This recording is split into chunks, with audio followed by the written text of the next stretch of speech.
Module 2, Understanding APIs. Introduction to API. Ever wondered how your banking app checks your account balance? Or how your LMS shows your course progress instantly? Different systems are talking to each other, quietly, constantly, and instantly through APIs. What is an API?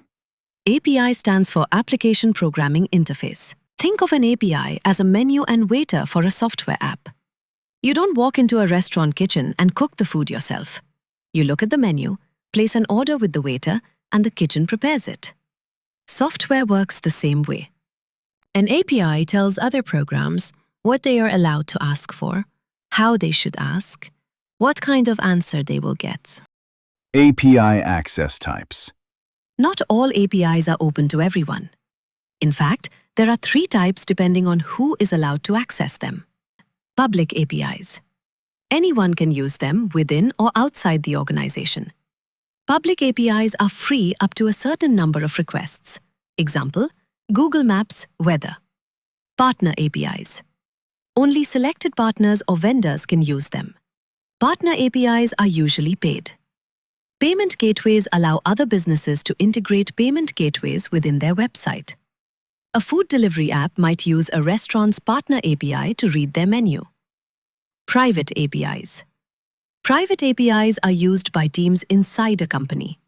Your LMS using internal APIs to fetch student data is a private API. The easiest way to understand APIs is at a restaurant. You are the client. The kitchen is the server. The menu is the API. You don't enter the kitchen to cook or learn the recipe. You simply make a request. Get me paneer butter masala. The kitchen returns the response.